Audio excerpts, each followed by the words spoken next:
Darryn Binder will compete in MotoGP this year. He'll be making what many see as the very difficult jump from Moto3.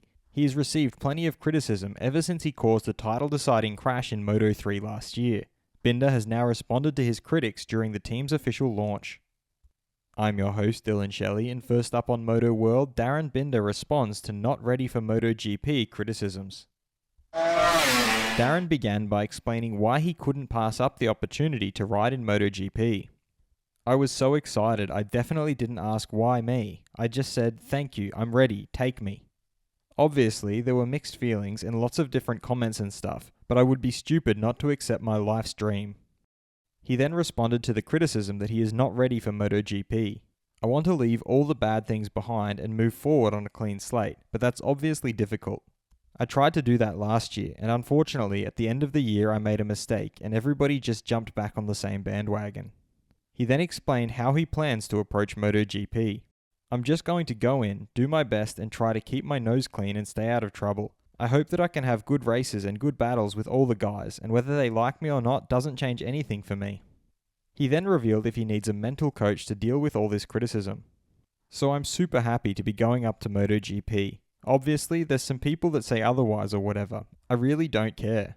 I don't have any mental coach. I definitely don't need one. I'm a perfectly happy person. I don't entertain bullshit. He signed off by accepting that moving so soon to MotoGP can have adverse effects for his career, but added why he still had to accept the offer.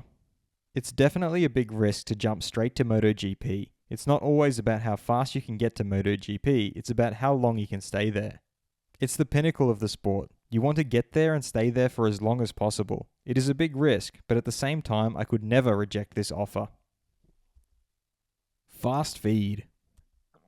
RNF Yamaha's Andrea Dovizioso pointed out that Jorge Lorenzo started to be competitive at Ducati when he changed.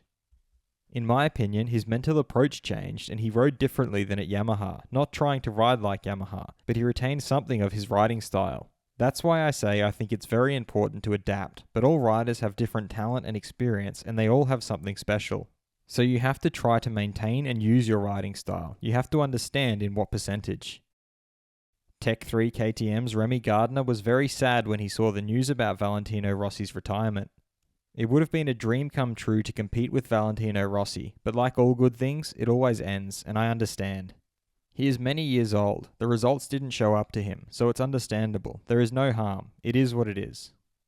RNF Yamaha team principal Razlan Razali is not thinking about anything that doesn't concern this season, referring to the rumours that they had tried to sign Raul Fernandez.